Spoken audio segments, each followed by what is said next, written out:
All right. Hello, everyone. This is Maria Fakis. I'm Executive Director of Adonis Fertility International. We are North American headquarters for Adonis Medical Group located in Kiev, Ukraine. But myself and my team, including Amy, who you're going to meet today, she's a Deputy Director for Adonis Fertility International. We are located in the United States, okay? And I also have Ivana Lesic here. Ivana is the head of the coordination team, and she is at Adonis in Kiev, all right? So I'm just so excited for all of you to be here. All Hi, right. hello, nice to meet everybody. Thank you so much. I know some of you already know, guys, you've heard some of those names. You already might be working directly with them, but just in case, let's put everyone at the even playing field. Couple words, could you, before we jump into the questions? So maybe Ivana, we're going to start with you, just your role and how long you've been with Adonis, and then Amy will jump to you. Okay. Sounds good. Hi, everybody. Thanks for the word, Maria. We are glad to meet everybody now, today, and we have very important questions to solve. I've been with Adonis for over 8 years. My task is to coordinate the team in Ukraine, medical team coordinators. I'm a senior manager.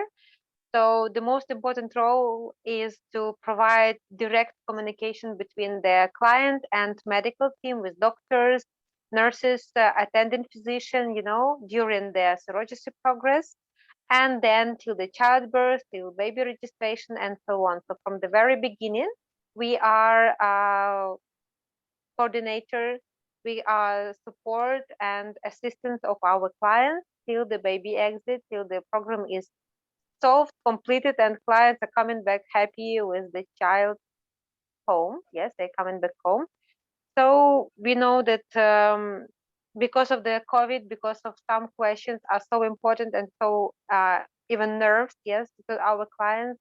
This is why we have this webinar today to answer the most important questions and make sure that everything is clear and understandable, because very often we have no opportunity to explain everything during the emails. Yes, so that is why we are now here.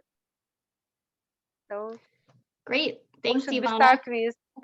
Oh, yeah, that's great. Good morning. My name is Amy Lester. I work for Adonis here in the United States, and my role is really in phase 1. And I really focus on helping with the biomaterial transport from your clinic to the Ukraine. And then I also support Maria and Ivana with any other documents, the passports, the marriage certificates, all of the paperwork that you need to do in phase 1. I also support them in making sure that we have all of that paperwork ready so that powers of attorney can be executed. And when your biomaterial gets to the Ukraine, we can start doing the transfer with surrogate and everything like that. So I have a huge passion for logistics, and I love having lots of moving pieces, and every case is very different when we do a transport, and sometimes we have to be creative in how we're going to get this done, but I really love it. And I absolutely love being able to see our Ukrainian team in person. So thank you for having me this morning. Look forward to our hour together. So I will give it back to you, Maria. Guys, I'm going to apologize. I have a horrible drilling right now, construction in my neighborhood, in our office neighborhood. So please, guys, move on with the questions. Yes. So Amy, maybe you could start asking Ivana, and guys, please proceed. And as soon as construction is over, I'll jump in. Sure, absolutely.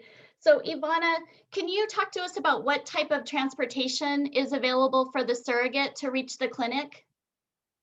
Yes, of course. So the most important transportation, of course, if we have quarantine, if we have lockdown, it is always private transportation or the regular transportation by the surrogate.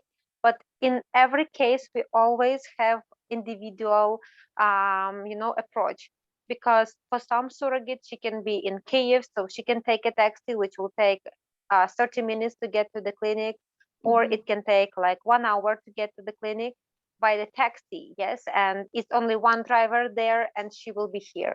For some cases, it is not an accident at all. It is not a variant at all because, for example, she can live 3-4 hours out of Kiev, and for her, it will be a big, big problem to get by a taxi. It will cost much more, and it's not good for clients as well. And even sometimes it's not so safe because, for example, regular transportation could be much better because, for example, she could have a bus just in her city, and the driver is a safety person. I mean, safety that we know in what car she's sitting inside, yes, in what car she's entering. She has, for example, the driver has big bus, 4, 5, 7, 10 persons staying inside, yes, and he's driving every week, for example, or Monday, Wednesday, Friday, and she knows this driver because this is her neighbor, for example, yeah. And the seats are not full. So in the bus, she knows that she is driving, she has few people sitting inside in the same bus. For example, we have seats for 10 persons, but only 3 or 5 are sitting there, for example. So we have social distance in the bus even, yes. So when we have, but still in Ukraine, we have all regular, transportation working properly. So bus, trains, everything going as up on the schedule, so everything is fine. But if something is wrong, then we are considering each case with each surrogate in a proper individual matter, because it is the best solution. There is no like golden rule for everybody, because surrogates usually they are not from Kiev, they are in the neighbor cities, all little villages, yes. So they are coming here using each possibility the most safety. So we are talking with them and we are finding the best solution how to reach the clinic. So the most important is not only to come, but to come in a safety matter. And if, for example, for some appointments, we see that it is just a simple urine test, for example, yeah, there is no reason for her to drive 4 hours just to pass the urine test in COVID time. So for this matter, she will stay at home. She will pass the urine test in private lab in her hometown and send us the result. And our doctor will interpret, the result. The doctor will look at the result and will give recommendation distantly. And then the medicines will be sent to her. So we will minimize her contact with everybody. Yes. So, but if we have appointments that are milestones, yes, as Maria always say, milestones, yes. So important appointments like prenatal screening, for example, genetic prenatal screening must be done in a proper day, proper week, proper time, and can be done together with the ultrasound and blood sampling in the same time. So for these milestones appointments, she must come to Adonis. And in these cases, we are planning this in advance. We know how for her individually it will be the best way how to reach the clinic. And in this case, we are planning these milestones in advance, so we know how to do it. So this is the golden rule for everybody, individual approach. And in this case, we will not lose anything. We will plan everything and we will know how to act in a proper case. Yeah, that's wonderful. I love that you really focus on, it can be case by case, and that you really focus on the safety of the surrogate. I think that is really fantastic. Maria, did you want to add something? Yeah, while it's quiet here, just one, there is a question that came right now that I think is very good to answer actually immediately. So Ivana, families are sharing that they said, we've heard that starting Monday, April 5th, there will be a strict social distancing measures in Ukraine, which is also a restriction to public transport, domestic travel. Can you please further explain that? So I think it really ties well into all of what you're talking about, but could you just give us an overview? Because it sounds scary when you're hearing it outside, but how does it really look on the ground? It looks real that surrogate has no permission to use the public transport in Kiev, because such permissions can be given, like for me as a medical staff. I have, for example, a right, and the importance of my public transport using is that I am a medical staff and I must have such permission. For surrogates, we are not given this permission because some special cards are given for special people. So the government of Ukraine, seeing that something can be not good, made a lockdown to stop people contacting with each other and to stop virus being mutated. So we must stop it, not to have some bad situations that we had in Italy, in America as well. Yes, we must predict some bad influence. And for such cases, we have special permissions like doctors have, like nurses have, like me, my girls have, yes, in our department. But for surrogates, they are not using regular transport in Kiev. Once they come from their city, they are using a taxi. So they have only one person, a driver, in the city, in Kiev, who will drive them from the railway station, for example, to the clinic. And actually, they were not using regular, they were always using regular transport prior the lockdown, because it was cheaper, it was faster, it was regular, yes. But now we know that this is a safety question, so they are not contacting in the transport. We are not given any permissions, they're just taking a taxi. And then these extra charges will be like from the transport expenses. They will be billed extra to the client or not. So it will depend about the range of expenses. Because sometimes taxi costs the same as it could be metro plus bus plus bus plus bus. It will cost the same like one taxi, you know, it depends on the time and the traffic and so on. Okay. So this is great. how it is in real life. Yeah. Okay. Wonderful. So Ivana, how do we ensure that the surrogate is practicing recommended safety measures to stay healthy? Actually, this is actually very common rules. We have all, you know, media talking about this. People can't go outside if they have no mask. Even outside walking down the street, they are recommended to take the mask.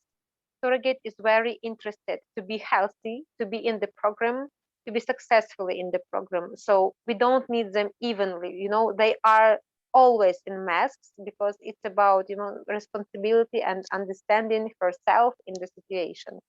So they are always taking masks. They are always using sanitizer.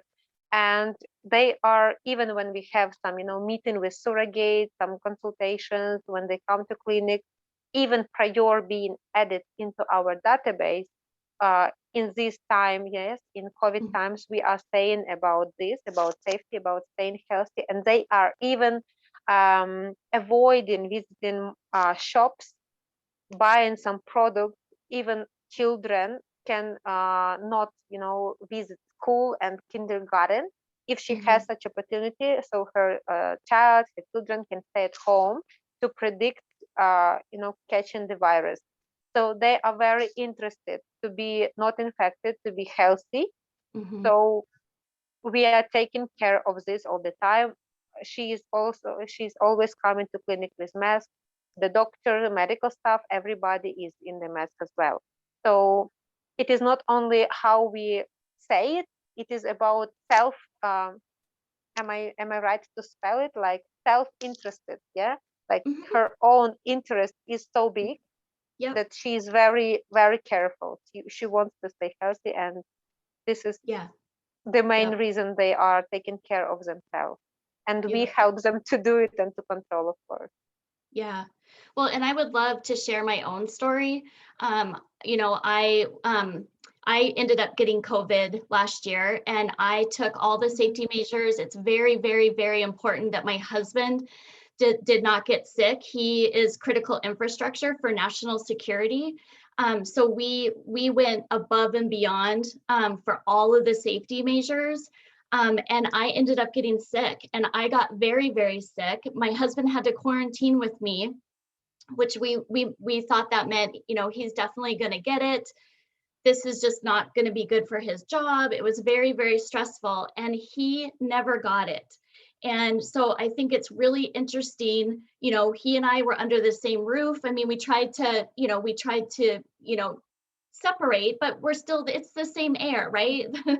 And our public health department gave me a 3-day window and said, this is probably when you were infected. And I was literally at a grocery store I went into the office where there was absolutely no one. Even when I would come home, I would like wash, change my clothes, wash my hair, really, wash my hands. Like we really tried to do everything. And I ended up with COVID. And thank goodness my husband didn't, but we cannot explain why he didn't or what I did. So I just wanted to share that piece because we were very, very conscientious about our behavior because we wanted to stay so healthy. And I ended up getting sick. So anyway, I know, just wanted to share that. No, Amy, and thank you so much, because we do have some questions, from Americans. So for you, and I know you live in Alaska, yes, and you guys are and sometimes we get questions from parents because they're saying, like, again, going back to the question of how could we ensure surrogates are taking precautions. What, guys, really impressed me, and I know, Amy, that kind of impressed you as well, because, you coming from a huge medical hospital in Alaska, and you said just from talking to surrogates, it's just really incredible how serious they should be taking it seriously. But I almost feel like, they paranoid, they going on the extra side of adding all of the precautions they have. So I'm quite impressed with that.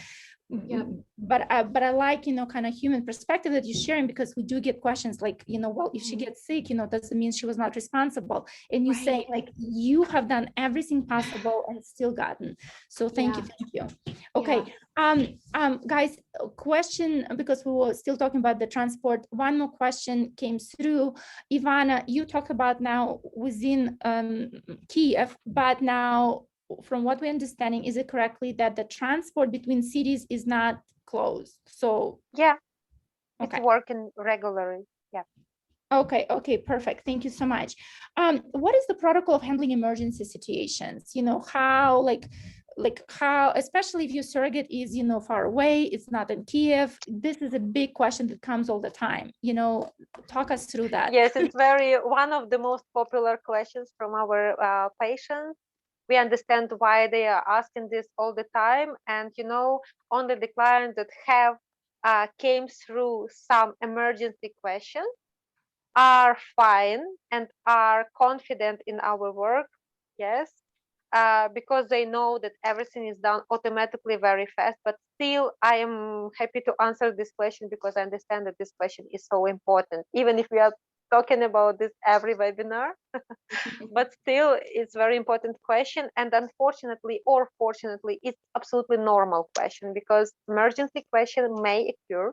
They may happen because it's not a natural pregnancy. We all understand this. We are using assisted reproductive technologies to achieve this pregnancy. Yes, and for this, we must understand that surrogate is taking medicine.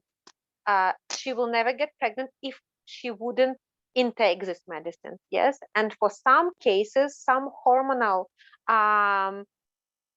support might be not enough. We know that when the pregnancy, I just want to explain prior answering. Yeah, so when we have the pregnancy confirmation, we know that the fetus is providing own hormones to the women body, but sometimes each fetus is an individual as well as the body of surrogate mother. So each time this hormonal exchange is individual, and some fetus can produce enough hormones to the body of the surrogate, and some fetus can produce not enough. And sometimes we can have some spotting, like we like a surrogate mother, like we are almost like the one, the one sphere, the one body. We Adonis team, and we like surrogate, the one, because at surrogate, every information that she produced to us, that she gives us, we are always,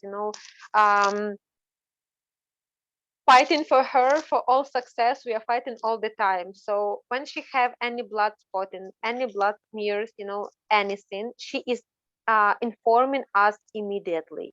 It's nighttime, it's daytime, it's Sunday, it's happy birthday, Easter, or Christmas. She is calling us and telling, hey, I have something.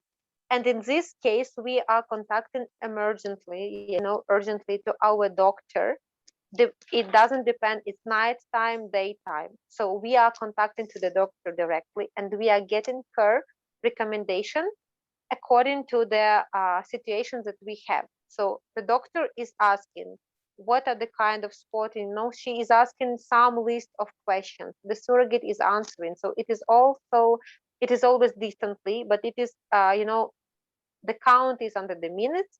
So we are doing everything very fast. And the doctor she says what to do. Yes. If the surrogate lives just far away, we understand that this emergency question can't wait. So she is going to the local hometown emergency, you know, clinic, hospital, to get the emergency help, to get the in-time help in the hometown, because we can't waste time for coming to Kiev, because the most important to have this help in time. If she is in the Kiev, then she is moving to Adonis. She is coming here to our maternity hospital, to our emergency department. It depends from case where she is. The fastest, the closest way, she is going to get the medical support of medical team. And all these actions are provided under control of our doctors. So nothing is provided to the surrogate without our permission of our doctors, I mean. So my task and my role is, as a coordinator, as a manager, is to coordinate all the direction communication between the surrogate and the doctor, and to do everything in a fast, emergency, urgent matter. And about everything that is going on, we are informing our patients, of course, because they are the one who are the owners of this fetus, so they must know everything. Even it is Sunday, even it is at night, yes. So we will inform the clients.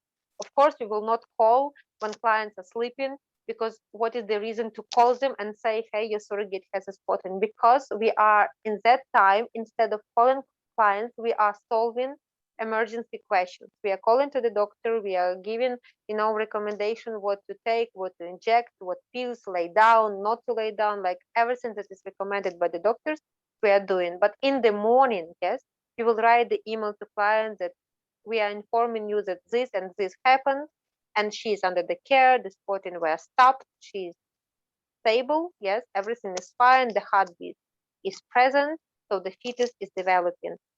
And this emergency question, this is something that we face, you know, like not every day, but it can be. And we understand that it will be, because it's not natural pregnancy. We must follow up the individual characteristics of each surrogate mother's body and each fetus condition. And if something is needed, we are providing this help. If everything is fine, there is no spotting, there is no blood smears, that this is good, we cross our fingers, and the fetus is developing and growing. So this is how it is. We're just doing everything in the minute we've got the news.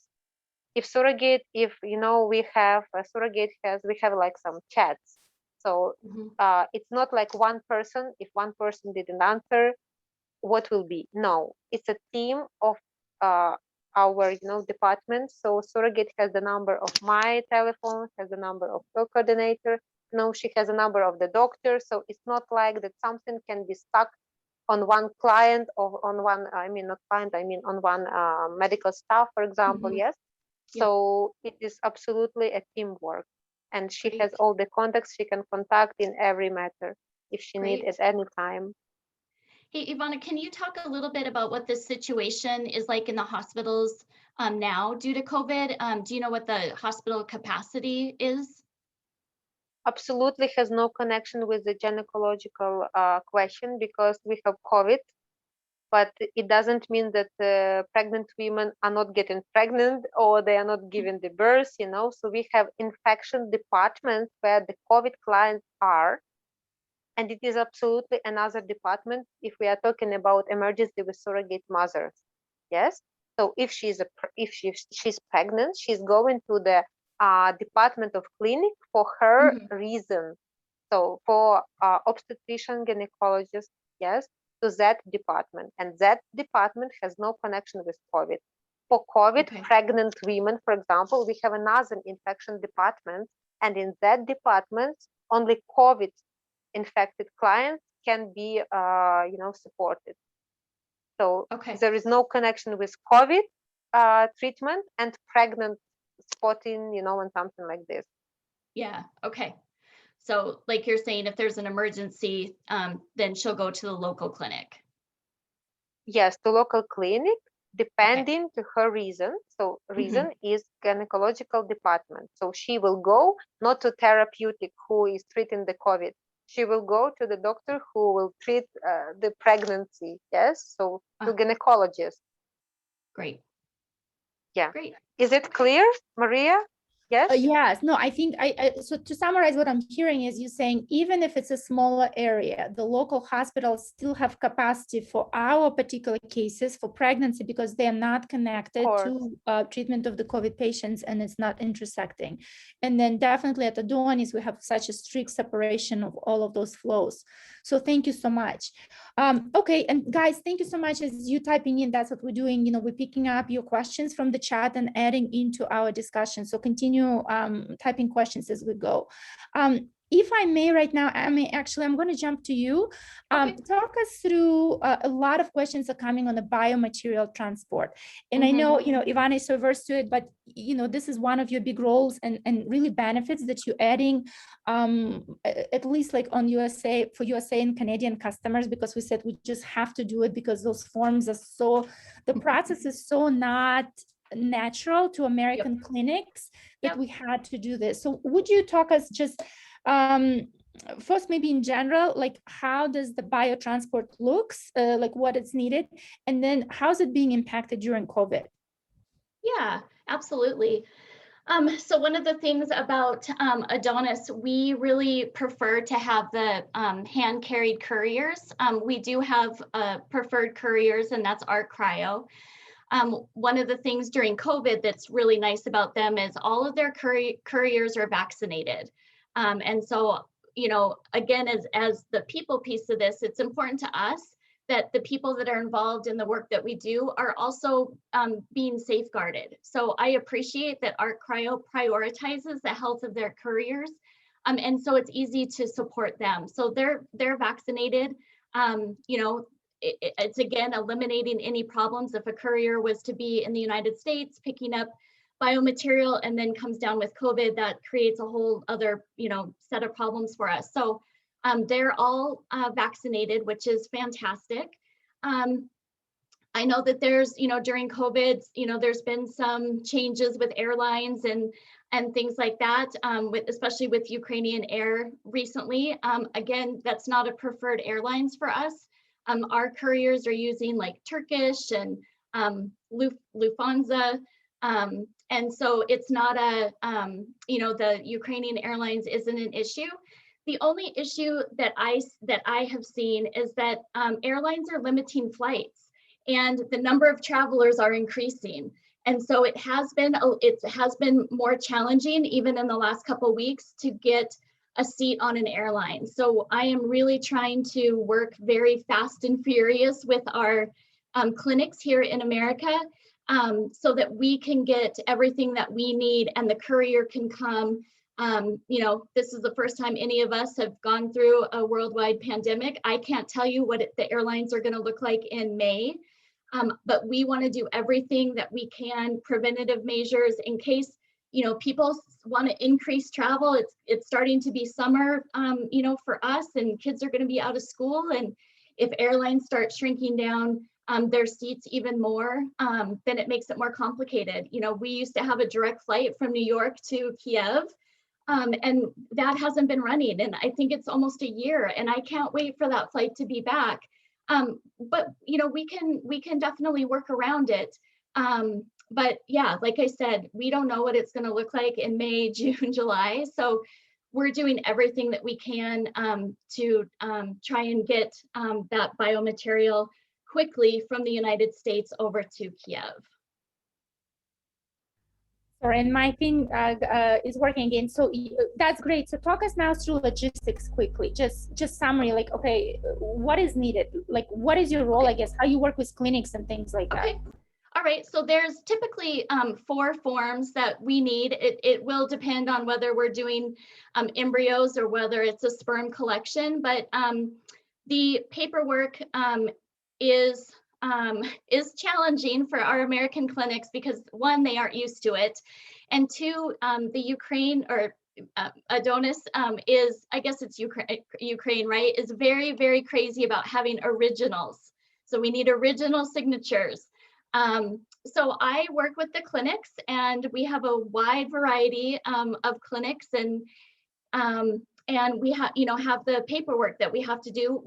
Adonis has drafted the paperwork, so it makes it very easy for the clinic to copy what we send them and put it on their letterhead. And I do whatever I can to get the paperwork filled out. Sometimes we jump on a Zoom call, we go through the paperwork together. It's very, very detailed. And sometimes what American clinics call things is different than what our Ukrainian clinics call things. And so it's really, really nice to have American staff on the ground because we can help bridge that.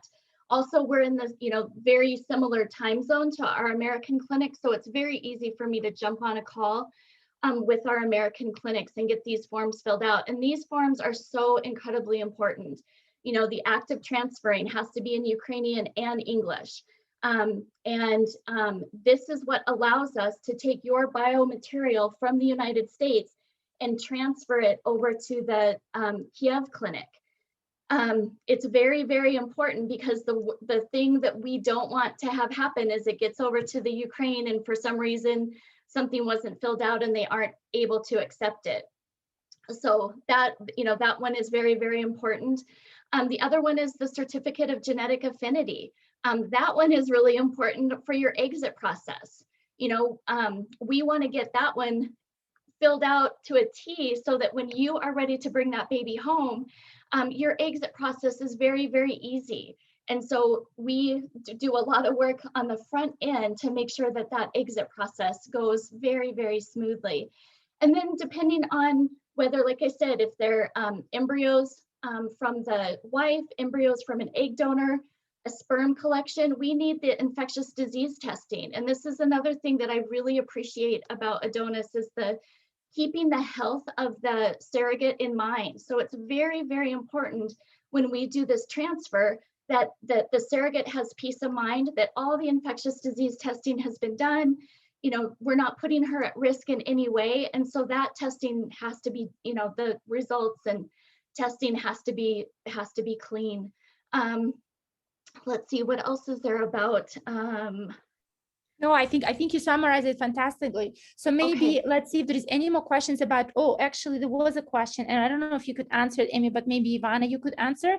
The question was, are IVF couriers, hand carry courier allowed to enter Ukraine? And guys, we assuming that you're saying IVF couriers, meaning just generally type of transport, because there is also company IVF couriers.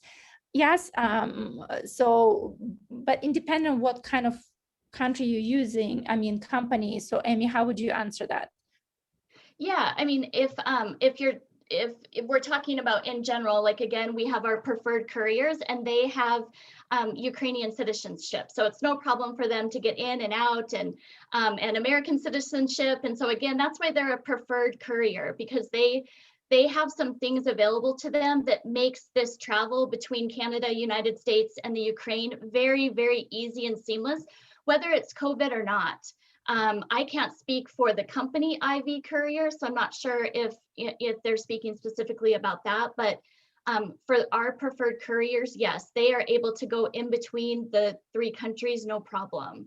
And actually the family who was asking, I think they perhaps in Asia, because the next question was, any embryo successfully transferred from Singapore recently? And I know because we're not focusing on that, maybe Ivana, do you know transports from Singapore?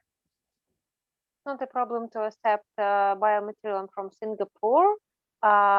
It's more important to find out the legal side of this question. From Singapore, yes, we can accept. It depends if the forms were simplified, and if the forms were completed, in the correct matter with original signatures, because as Amy already mentioned, this is very important for exit process. So we must be sure that everything is correct in the beginning, so that in the end we would have no problems. Yes. Yep.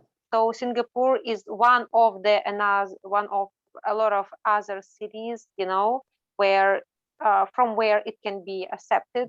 But the question is why clients are asking this. So maybe some legal question existed, maybe some forms could not be filled, you know, it should be clarified. So why are they asking? Maybe something is not, you know, maybe the clinic refused to sign something, you know, we should clarify this proper question more deeply, I think. Perfect. Okay, guys, if you have a moment, do continue typing about that. But again, from what we're understanding, there has been no issues delivering from Singapore, so not a problem. And just real quick, Maria, I mean, we can also, you know, talk to our couriers if this person would like, because remember we had that request about the embryos from Mexico. So we reached out to see what that process looks like. How can we, you know, how can we support that? And so, you know, we can definitely help. Yes, help like with that. I just want to add that for Ukraine, we have no, you know, rules or some red lights not to accept. So it's more questions to the client country of their law, maybe. Yeah. Maybe, Okay. for example, for Turkey, they can't ship sperm. They can't freeze it, for example. So clients can only fly to Ukraine and then pass it here, for example. Yes.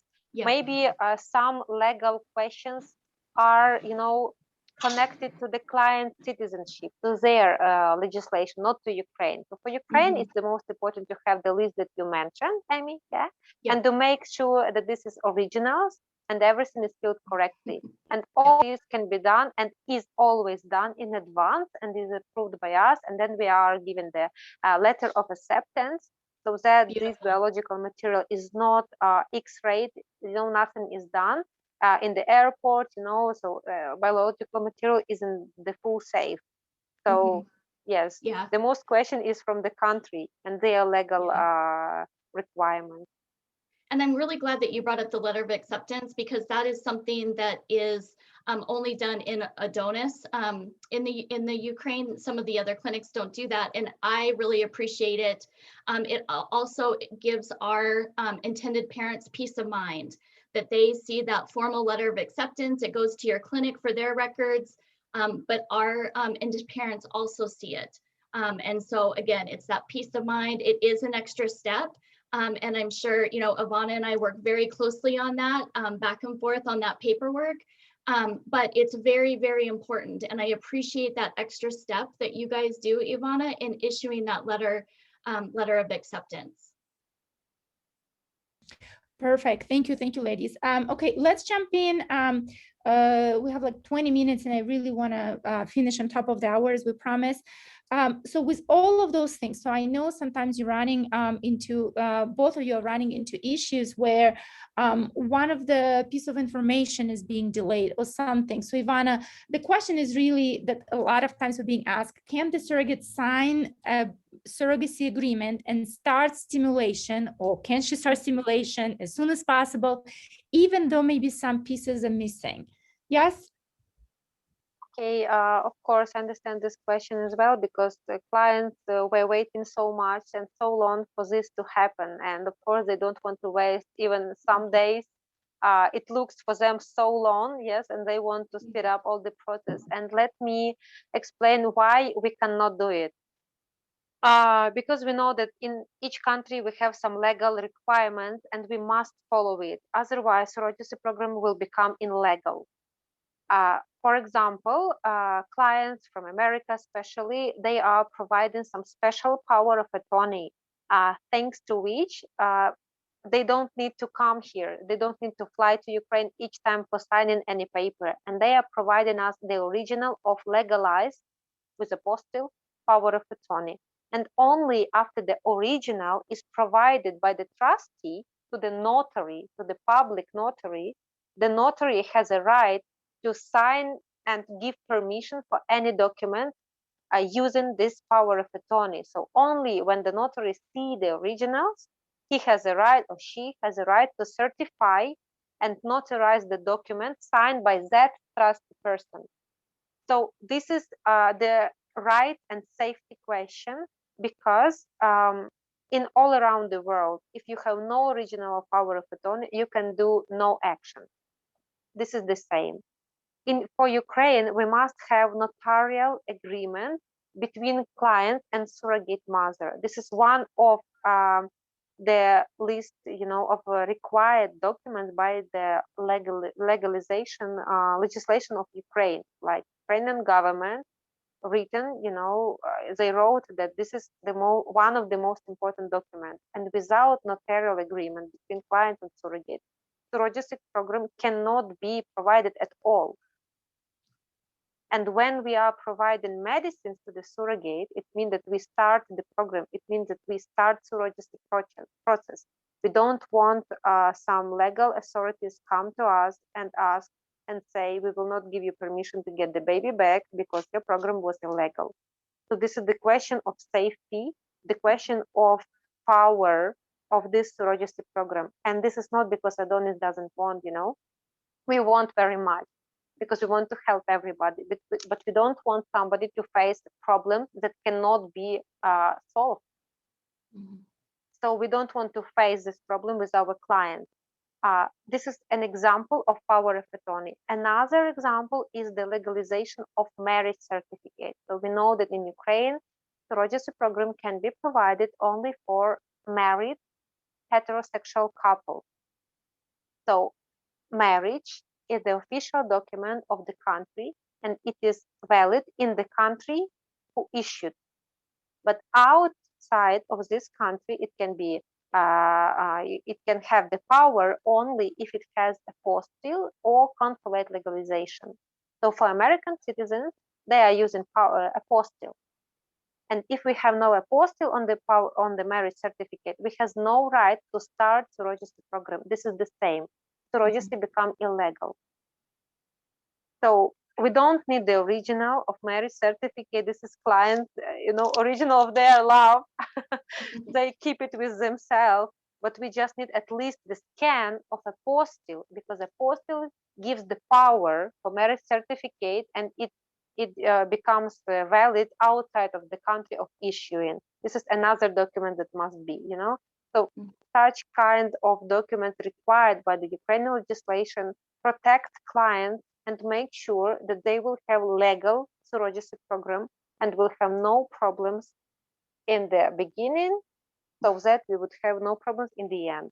This is the same as Amy thought about genetic affinity, about embryos connection. So all this is a little steps for big, cool, good step in the end. So that is why we cannot do it, because we don't want it to become illegal. And, we don't want to become it illegal, but we will not do this step because it is illegal. So Adonis will not provide any actions that are not legal. This is our policy, and I think it's correct, because this is why we are here. Yes, why we are doing this surrogacy program, to make sure that we have no problems and everything is legally. Thank you so much, and thank you again, for Amy, for you, and Ivana, for you, and every team member that you have coordinating our clients, because that's exactly what you're watching for. I want to kind of switch the gears a little bit and jump into couple questions came, and I know it going back to some of this clothing out, just panic was like, what does lockdown looks like, things like that. Someone heard that even like apartments, people who are renting apartments, they would not be allowed to rent apartments. That seemed to be pretty stretched out for me, but have you heard anything like that? That during lockdown, apartment rental is prohibited or no? It is the first time I hear about this. Okay. Hostels are closed because it's locked down, and we want to avoid the contact between persons, yes, to predict some bad influences and bad complications of the virus, of mutation of the virus, because every time it becomes stronger and stronger, yes. So hostels are closed, but rental, no. Individual apartment. Of course, yes. Got it. As well as private taxi. Yeah. Got it. Okay. And I don't know, guys, if everyone is using the word hostels, but hostels is basically, it's like multi-unit, or it's where one room and you have many beds, motel, yeah. Like that. Okay, perfect. But otherwise, Airbnb, everything else, hotels, regular hotels with single rooms, everything operating as standard. Perfect. Another thing, a lot of families are really concerned right now about some news, which we know has some political nature. It's about some tensions between Russia and Ukraine. Talk us through that. Vaccination in Ukraine Not is vaccination, sorry, tension between Russia and Ukraine. sorry. Tension, like military escalation right now, you know. How does it feel? So you inside of Ukraine, how does it feel to you? Like, give us like really open and honest. Hot seat. I feel nothing, because in news we can find out a lot of popular, not popular, good, bad news. You know, we are in the capital of Ukraine. We are in Kiev. We know that it is a truth that Russia doesn't like Ukraine. All world knows about this, yes. But of course, this is what we have in the eastern part. Yes, and we have some conflict, and this is not a secret. Feeling here, we feel nothing. Yes, so we just have heard that something is going on, but this is in use, and fortunately, nobody feels nothing, you know. So everything is fine, as it was a week ago, a month ago, and a year ago. So in Kiev, everything is fine, except lockdown, of course. Yes, you can't go to the restaurant because it's closed. But let's Perfect. hope for the best solution, of course. Okay, all right. So guys, again, but that's also, it's not only for Kiev, but also our surrogates are not even close to any war zones, and all the life operating is normal. And again, what we hear from Ukraine, from within of Ukraine, that many of the news that you're reading here, they quite escalated, they're bigger, you know, and they more political nature, and then they don't really affect the regular way of life. So thank you so much. Wait, I just want to add, Maria, just a little, you know, notice that actually when the surrogate are signing a profile and prior being added into our database, they must specify the place where they are living. So we are not accepting, you know, we don't want to face any problem. So we don't want her to start the program and then have some problems. How to reach the clinic, you know, or crossing the borders between like not regulated areas. So of course we are not taking such surrogate. So we actually have no right, because under Ukrainian legislation, people from unregulated areas cannot cross the border with Ukraine and come back. So even clients who have been, for example, in Crimea, would have a problem with a baby exit process, for example. Okay. So it is very strict, actually, and for unregulated territories, we can't accept surrogates, as well as we can't start with them. So we are not even, you know, we never start, they even don't go to our, you know, examination process. So clients never see such profiles. Got it. Okay, guys, we have 10 minutes. I'm going to pick and choose a couple questions that I know keep coming up. And so if we don't get answer to your question, please don't worry. I have your names. We'll follow up with you. Okay. One of the questions came up, and especially it is worrisome for people who are coming right now for exit. Yeah, so planning for the exit process to pick up the baby with the lockdown that I know now has been extended into May. Right. First, it was, I think, expected for just 2 weeks. Now it's extended. Do you expect, or do you know of any impact on embassy, like, you know, closure of the embassy or limited hours of operation? Do you know, or maybe it's a question at the moment, and of course, this question is more to our legal department. But at the moment, we know that all embassies, they are working under the special schedule, and you can book an appointment in advance. So this restriction didn't stop or didn't start. It just continued to work as it was a year ago. Yes. At the moment, we have not been informed by the legal department that something is not working or delayed or postponed or something like this. But of course, it depends from case to case. And we know that embassy has a right to change the requirement, to change the schedule and this, you know, their appointment time and days. And this is their right, because we know that they are independent place, a piece of place in Ukraine, but they have own rules, they have own orders on laws, you know, they are acting according to the country that they are from. Yes, so Mhm. American embassy has their own rules. If they want to change, they will just publish this information in their on their website, and everybody will know in the same time. They will not call us and tell us, you know, Adonis, from tomorrow we will change the schedule. But this is our task and our lawyer's task to find out this information and to look after this. So at the moment, we are positively, you know, prognosing that everything should be fine. Perfect, perfect. Well, looking at the back of other exits as well, whenever there was a higher restriction on Ukrainian side, we actually seen an improvement where, if anything, embassy was lifting DNA test requirement, you know, for when there was additional restriction. So maybe you guys will be lucky and you don't need to have passing of the DNA test, but we'll see. Okay, great. So last question, perhaps bigger question, and if there's a couple minutes, we'll jump into a couple more. Talk us through COVID vaccination. Variations of questions are like, is COVID vaccine available? Have surrogate mothers already been vaccinated for COVID or not? If not, are they expected to be vaccinated? What is the stance of Adonis on vaccination? Things like that. So guys, I'm just like lumping all of your several questions into one. It's very important question, and I like this question because it is always changing. Yes, so because of the situation in the world, because of the situation in Ukraine, we know that everything changed. Yes, and we know for sure that at the moment this virus is not checked fully. We don't know what is the influence of vaccination to the pregnant women, and we don't know it in all around the world. Anyway, if in America pregnant women will be vaccinated, but in the Ministry of Healthcare of Ukraine, this order will be not permitted, Ukrainian pregnant women cannot be vaccinated.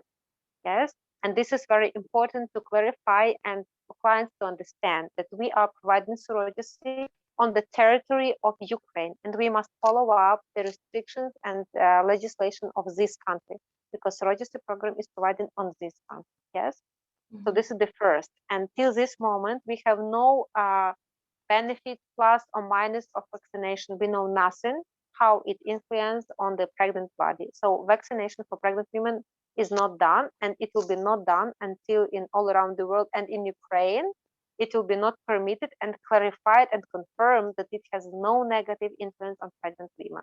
Yes, this is the first. The second, if it is possible to get the vaccine, yes, it is possible to get the vaccination for the people who are in the priority. This is medical staff. This is people who are saving lives. You know, policy, military, all these. They are having a vaccine, and medical staff can have it. For simple people, they can have it by their wish if they have no positive antibodies to the virus. It means that they have a right to say, I will wait and give this dose to the person who has no antibodies. Yes, because in the risks, the person who has antibodies is much lower rather than person that never faces the virus. Yes, and body will be very aggressive. Yes, like virus will be aggressive to the body. So for such persons, they are passing antibodies, and then they can get the vaccination. But there is some schedule, you know, of awaiting for the vaccine. So we have this vaccination, but not everybody, not every second person is doing this. Yes, but it is possible. What else, Maria? Maybe I forgot something, or maybe I help me, please, if I Yeah, didn't answer. no, I think you really answered it. So again, to just summarize, so yeah, we're waiting. So as of right now, vaccine is available, but it goes in order of priority. Pregnancy is not one of them, and there is no official recommendation from the Ministry of Health of vaccine for pregnant women. So that's where we stand. So as soon as it's available, we will notify you about that. Until then, our hands are tied. We cannot offer it to surrogates. We cannot administer it. We just, you know, that's where we stand. Absolutely. Okay, all right, guys, I'm just getting through the questions. We have 5 minutes, and I have been answering privately to some questions. Let me see if there is a couple others. talk us through, okay, this is vaccination. As far as coming, traveling into Ukraine right now, yes, what are the requirements for the parents, you know, for international people? Like, is it still, do we need still insurance? Is it the swab, PCR test? What's needed? What's the latest status? The latest status is for everybody who is crossing the border and land Ukraine, they must have a PCR test to COVID with negative result on their hand. They can't land Ukraine and pass it in the airport. This is what we know. Clients don't need any, not clients, like, I mean, foreigners, they need no self-isolation if they have negative PCR test, but we know that in all around the world, the validity of PCR test is only up to 3 days. So it means that when person is landing Ukraine, for example, it's Monday, yes, so the PCR can be done 3 days prior, but not forget about the difference in time and the fact that you can start your flight one day and come back next day. So don't forget about this. And if you provide negative PCR test, you can just land and that's it. You will have no self-isolation. All right, guys, I have a noise again, so maybe a couple last minute questions, anything, but Amy, Ivana, please. I know that we had some question about the power, decision-making power by the surrogate mother, Maria, yeah? Should I answer this question, I think? I'm not sure if it's enough time. Let's answer a question about, is COVID insurance still needed? And then if there is 1 minute left, jump into decision power. Yes, COVID insurance is still needed. It will be always needed for all foreigners who are landing in Ukraine. This is one of the restrictions, and it is actually important that we understand why. Because when clients come here, yes, the foreigner has no insurance on the territory of Ukraine, and in case if some negative process happens, person must be protected and have this insurance being available in Ukraine. So that's why COVID insurance is obligatory still, even if PCR is negative or a person is vaccinated. We have no, like, you know, algorithm what will be if person is vaccinated. So nobody told that that this person doesn't need insurance or doesn't need PCR test still.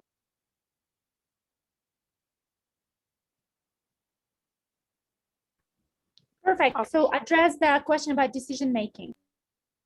Okay. So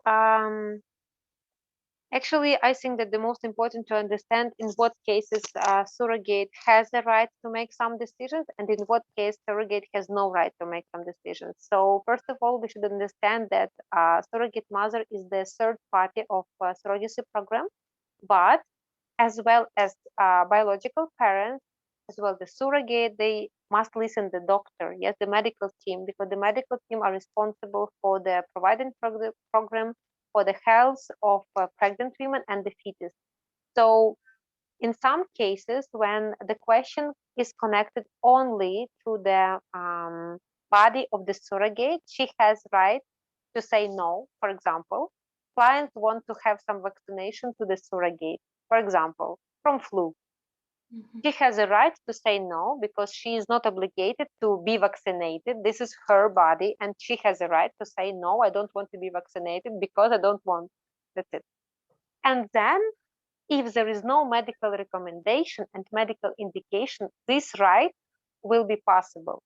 But if, for example, surrogate was recommended by the doctor to have some vaccination or to have some medical procedure, she has no right to say no because it was under medical indication.